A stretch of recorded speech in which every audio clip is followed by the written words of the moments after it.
अरावली में कोई भी रिलैक्सेशन नहीं दिया गया है। पहली बात, अरावली भारत के 4 राज्यों में है, दिल्ली, राजस्थान, हरियाणा और गुजरात। टोटल अरावली 39 डिस्ट्रिक्ट्स में है।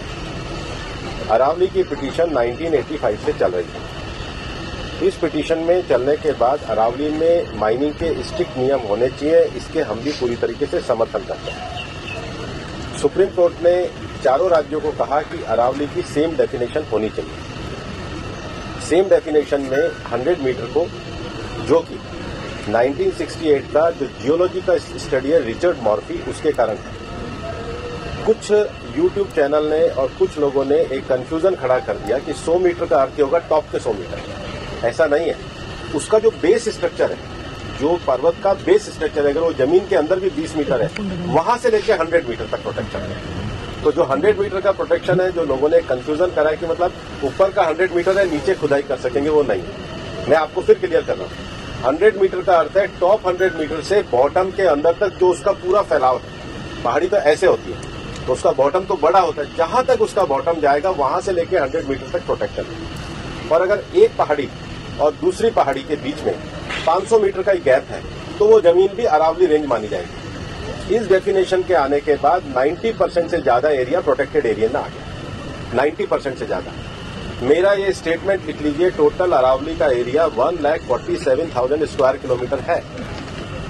इसके बाद केवल अभी की जो मेरे पास 39 डिस्ट्रिक्ट है, केवल 217 किलोमीटर, मतलब 2% में ही माइनिंग हो सकती है। माता बहने, मैं एक छोटी सी बात पूछना चाहता हूँ कि राजनीतिक भाषण दूं कि सच कहूं? बुरा मत मानना फिर। ना ना ना,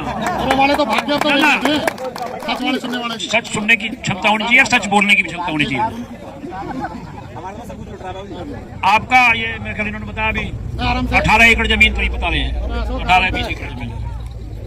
ये शुरुआत हुई थी अनंतपुर साहब के यहाँ, और उसका रिजल्ट, अरावली पहाड़ का रिजल्ट आपने सुप्रीम कोर्ट में सुन लिया होगा सबने। वो शुरुआत थी एक।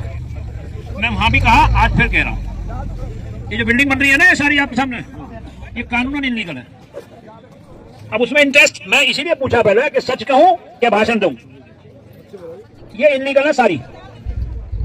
जो संसद में, विधानसभाओं में विधायक और सांसद पढ़ते हैं ना कि खंड 1, खंड 2 में क्या में ये लिखा हुआ है साहब, ये खंड 50/1 में लिखा हुआ कि ये ग्रीन बफर जोन है, यहां एक्वायर नहीं कर सकते। खाली यही जमीन नहीं, नहर पार की सारी जमीन। ये यहीं का मसला नहीं है, ये हमारे यहां का भी मसला है। नोएडा का भी है, गुड़गांव का भी है, फरीदाबाद का भी। आपके 12-13-14 जिले आते हैं हरियाणा में, एनसीआर में। अभी कल मैं नरेश टिकैत की वीडियो सुन रहा था मुजफ्फरनगर वालों की। दिल्ली का कूड़ा मुजफ्फरनगर में जाकर चलता है, तो करेयाल भाई बदबू आती है। तो एक प्रेस वाले पूछा साहब आपका ही मुजफ्फरनगर एनसीआर में आता है? उन्हें पता ही नहीं है। एनसीआर एक ऐसा कानून बना था डेवलपमेंट का, ये 1985 में बना था। उससे पहले 3-4 कमेटी बनाई गई थी भारत सरकार के द्वारा, जिससे कि दिल्ली के आसपास भीड़ ना बढ़े, श्रम ना हो, क्योस ना हो। लेकिन जब कानून इंप्लीमेंट नहीं हो पाया, मतलब कोई कमेटी इंप्लीमेंट नहीं कर पाई, तो 85 में कानून बना था। और कानून बना कैसे था? राजस्थान, हरियाणा और उत्तर प्रदेश, जब बंपर मेजॉरिटी थी कांग्रेस की, तीनों असेंबलियों से यूनानिमस एक कानून पास हुआ और एरिया तय किया गया कि ये एरिया एनसीआर का, राष्ट्रीय राजधानी क्षेत्र जो बड़ा बनाया गया, कि इसमें कानून, इसमें डेवलपमेंट हम कैसे करें वो भारत सरकार बताएगी। वो भारत सरकार बताएगी। भारत सरकार ने संसद से एक कानून बनाया, क्योंकि लैंड सब्जेक्ट एक स्टेट का होता है। आप सब समझदार हैं, पढ़े लिखे हैं। सेक्शन 249, दूसरा पेज खोलो इसका, 249 और 250 में भारत सरकार इंटरफेयर नहीं कर सकती। तो सेक्शन 252/1 में यह अमेंडमेंट किया गया संविधान में कि इस एरिया में जो डेवलपमेंट होगा वो भारत सरकार के कानून, जो रेगुलेशन असेंबलियों से पास होकर आया, उसके हिसाब से बनाया, अमेंडमेंट करके। उसके हिसाब से 85 बना NCR act, national capital reason act. उस एक्ट के तहत एक बोर्ड का गठन हुआ। अब यहां समझने की चीजें अगर आप समझना चाहो तो भैया देखो, उस बोर्ड में भारत सरकार के शहरी विकास मंत्री उस बोर्ड के चेयरमैन है, पढ़ने में समझ गया। शहरी विकास मंत्री इस बोर्ड के चेयरमैन है, और 6-7 पोर्टफोलियो हैं, transport ministry, telecom communication, railway, ये सब उसमें भारत सरकार में मेंबर है। और हर स्टेट का, तीनों स्टेटों का चीफ मिनिस्टर, हरियाणा, राजस्थान और यूपी और दिल्ली। दिल्ली में पहले असेंबली नहीं थी उस टाइम, बाद में असेंबली बनी है, बाद में असेंबली बनी है। अब दिल्ली का चीफ मिनिस्टर भी, हरियाणा की town and country planning ministry वो उसकी मेंबर है, और हरियाणा का चीफ सेक्रेटरी भी उसका मेंबर है। उसी तरह राजस्थान का भी अर्बन डेवलपमेंट मिनिस्टर और चीफ सेक्रेटरी मेंबर है, और ऐसा ही हमारे उत्तर प्रदेश का भी है, शहरी विकास मंत्री, चीफ सेक्रेटरी और चीफ मिनिस्टर मेंबर है। दिल्ली का चीफ मिनिस्टर, डीडीए का वाइस चेयरमैन, लेफ्टिनेंट गवर्नर, ये सब उसके मेंबर है। अब आप ये मोटे तौर पर समझना कि हम सब लोगों ने मिलकर तय कर लिया कि साहब इस एरिया में हम ये काम करेंगे। ये हरियाणा चले गया वापस, मैं अपना उत्तर प्रदेश चला गया, ये राजस्थान चले गए।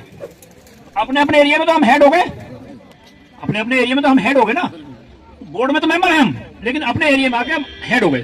तो हमें उस जो बोर्ड में तय हुआ है उससे बाहर नहीं जा सकते कानून। और ये मैं सुप्रीम कोर्ट में गया था, सुप्रीम कोर्ट ने जस्टिस टीएस ठाकुर जेएनके के हैं, बड़ी शर्म की बात कहूंगा मैं, हमने कहा साहब ये कानून है, इसको इंप्लीमेंट करा दो, हम तो कुछ और कह नहीं गए, संसद से कानून बना, विधानसभा से बना।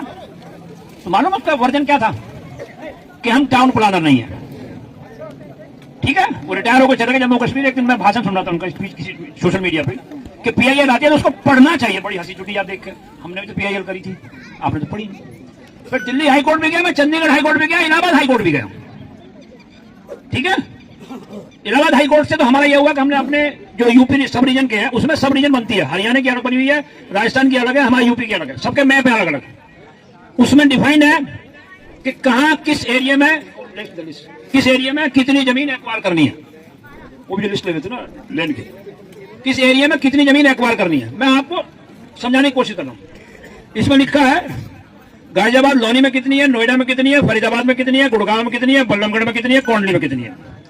और आगे लिखा हुआ है हमारे यूपी का एरिया में मेरठ, हापुड़, बुलंदशहर, खुर्जा, पानीपत, रोहतक, पलवल, रेवाड़ी, धारूहेड़ा, भिवाड़ी, अलवर कि कितनी कितनी जमीन ले चुके हैं और कितनी जमीन लेनी है। बस उदाहरण के तौर पे ये जितना आपका टोटल नहर पार का एरिया, ये ग्रीन बफर जोन है, उसका मैप भी है, भारत सरकार का, मेरा नहीं है कोई, इसमें कोई कागज मेरा नहीं है। कभी आप सोचोगे मैंने बनाया है कहीं, ये मैं कह रहा हूं, ये 2001 का मैप बनाया, देख लो, भारत सरकार का, ये मेरा नहीं है, भारत सरकार का मैप है। अब इसमें जो ग्रीन बफर जोन है, आपने देखा होगा, हरा दिख रहा होगा आपको सबको, इन्होंने वही काम हेराफेरी करी है। ये 2021 का मैप बनाया, एक ग्रीन में लाल झुका दिया, समझ रहे ना, और ग्रीन में लाल कर दिया। उसका एक उदाहरण मैं बताया था मोटे तौर पे, क्योंकि जो आम आदमी समझ सकता है। जैसे किसी अथॉरिटी से आप प्लॉट लेते हैं, 100 गज का, 500 गज का, 1000 गज का, नक्शा पास अथॉरिटी करती है ना, जिला प्रशासन करेगा या जो लोकल अथॉरिटी होगी वो करेगी। उसमें तय होगा कि आप इतने एरिया में बनाओगे, इतना आगे छोड़ोगे, इतना पीछे छोड़ोगे, इतना सेटबैक छोड़ोगे, सब तय होता है। वही सेम पैटर्न कानून राज्य सरकारों पे भी लागू है, वो राज्य सरकारों पे भी लागू है। और एक इसमें एक्ट में एक प्रोविजन और भी है जो आप लोग समझ, वो बहुत जरूरी चीज है आप सब लोगों के लिए, कि जो डिफाइन कर दी जमीन, जो जमीन तय कर दी सब बोर्ड ने मिलकर, सारे बोर्ड मेंबरों ने मिलकर तय कर दी कि यहां जमीन हमें 50 बीघे लेनी है। 50 बीघे में क्या काम होना है और 50 बीघे में किस तरीके से बनाना है, ये बोर्ड तय करेगा। ये एक तरह से स्टेट में जाके कॉन्ट्रैक्टर हो गए, ये बोर्ड तय करेगा। और उस बोर्ड में लैंड यूज चेंज करने का अधिकार मुख्यमंत्री से लेकर, भारत सरकार लेकर, चीफ सेक्रेटरी से लेकर, किसी डीसी से लेकर किसी को नहीं है। कानून है, मेरा नहीं है, भारत सरकार का कानून है। और कोई स्टेट ये नहीं कह सकती कि हम इस कानून को कैंसिल कर सकते हैं, क्योंकि रेजुलेशन तीनों समझौते से लगातार पास हुआ, दिल्ली से भी, बाद में पहले यूपी, हरियाणा, राजस्थान का भी हुआ। दूसरी चीज, ये एक हमारे यहाँ सब रीजन बनता है सबके, जैसे राजस्थान में भी आपका चंडीगढ़ में, पंचकुला में, जो इसका एनसीआर का रीजन ऑफिस है। राजस्थान का शायद कहीं और पता नहीं, दिल्ली का हमारे यहाँ नोएडा का, यूपी का गाजियाबाद में है, और दिल्ली का दिल्ली में है। ये हमारे यहाँ यूपी सब रीजन की हेड होती थी, ये था परमिला शंकर। इसने मना कर दिया था कि साहब हम लैंड यूज चेंज नहीं करेंगे, इसको सस्पेंड किया गया था। और ये अखबार में आया, बहुत अच्छी मोटी हेडिंग आई थी, only NCRPB can control land use, कि ये जो लैंड यूज है वो control national capital region planning board ही कर सकता है, दूसरा नहीं कर सकता। अब मैं इसमें थोड़ी राजनीतिक बात भी कह सकता हूं आपसे। रॉबर्ट वाड्रा जी का बहुत जगह नाम आया, तो मैं भी उसी पार्टी से संबंध रखता हूं। गुड़गांव में केस हुआ, आपको याद होगा, हॉस्पिटलिटी का किसका हुआ था, वो जमीन दी थी 3 एकड़ 2.5 एकड़, उसमें जो था जस्टिस ढींगरा आयोग बना था, मेरे परिचित है ना, मैं उनसे कभी मिलने गया, आज पहली दफा कह रहा हूं आप लोगों के सामने, मैं गया जस्टिस ढींगरा के पास, और ये डॉक्यूमेंट, मैप, पूरी डॉक्यूमेंट की किताब, नक्शे और एक्ट की कॉपी मैंने उनको दी। मैंने कहा साहब, अगर ये इसमें मैं वाड्रा जी का वकील बनकर नहीं आया, ये एक्ट है, एक्ट के हिसाब से कोई सरकार लैंड यूज चेंज नहीं कर सकती। मैं तो इनोसेंट, पहले तो इनोसेंट आदमी आए, ये चीफ मिनिस्टर है, उन्होंने कहा साहब मेरा लैंड यूज चेंज कर दो, तो इनको तो पता होना चाहिए कि चीफ मिनिस्टर है, तो मैं कर सकता हूं नहीं कर सकता हूं। अगर इनको नहीं पता फिर काहे नहीं बैठे हुई, इनका क्या कसूर है? इनका तो कोई कसूर नहीं, आम आदमी का तो कोई कसूर नहीं। लैंड यूज चेंज करने की तीनों स्टेटों में, एनसीआर एरिया में किसी चीफ मिनिस्टर को, किसी भारत सरकार के मंत्री को, किसी डीसी को, किसी को भी, आप अभी कृष्णपाल जी के पास जाओ, पूछे ना, साथी भी है, दोस्त भी है, रिश्तेदार भी है, तो उनसे पूछे ना। आपके बाबूजी मंत्री रहे हैं, मेरे ही बहनों ही है, मैंने कहा उनसे भी, मैं झूठ नहीं बोला, इसलिए मैंने पहले कहा कि सच सुनने की क्षमता भी रख लेना। सब डरते हैं कि मेरा नुकसान ना हो जाए, ये सोचे कि साहब ये बिल्डर ना टूट जाए, सब डरते हैं। सच को एक्सेप्ट करना चाहिए। हमारे कहना है आप लोगों से, इस कानून के तहत हम इनको तोड़ना नहीं चाहते, जो बस किसी को उजाड़ना अच्छी बात नहीं है, लेकिन फर्दर तो रुक जाओ, आगे का काम तो रुक जाओ। एक और मोटी भाषा में आपको समझा देता हूं, मैंने 10 से 12 साल पहले कहा था सिविल वार होगी, क्यों होगा। अभी सिंगरौली में 10,000 हेक्टेयर जमीन आदिवासियों की अडानी को दे दी। आपको याद हो, आपने मोदी जी, मैं राजनीतिक विरोध की वजह से नहीं कह रहा हूं, मोदी जी ने भाषण दिया था कि साहब मैं तो रेलवे में नौकरी करी है, मेरे पे आरोप लगा रेलवे बेच देंगे, बेच दी ना रेलवे, अडानी को लिखी ही नहीं है, लिखी है ना, डिब्बों में लिखी है अडानी रेलवे। 3 कानून आए थे, कृषि कानून, जनता ने विरोध किया, वो वापस लेने पड़े, लेकिन इसकी शुरुआत कहां से हुई? 2013 में लैंड एक्विजिशन बिल आया था, उसमें यह था कि 5 साल अगर जमीन इस्तेमाल नहीं होगी किसान की, तो स्वतः ही किसान के पास चली जाएगी। 3 ऑर्डिनेंस लाए, 3 या 4 लाए थे, नहीं कर पाए उसको। फिर जस्टिस अरुण मिश्रा से, जो आजकल ह्यूमन राइट कमीशन का चेयरमैन, उससे करा दिया, सेक्शन 25 खत्म करा दिया कि सरकार की मर्जी, सरकार दे या ना दे। तो जब मेरी कंडीशन होगी तो मैं क्यों जाऊंगा भाई, मैं क्यों जाऊंगा? वो वहां खत्म कराया। अरावली का 800 किलोमीटर का जो पहाड़ है, मेरे ख्याल ये 20-25% तो खनन हो चुका है, आपके यहां भी हो चुका है, राजस्थान में भी हो चुका है, ऐसा नहीं हो रहा, चोरी नहीं हुई, हो रही है। इसको अलॉट करना है हम, जैसे ये कानून के खिलाफ अलॉट हुई है, ऐसी उसको अलॉट करना है।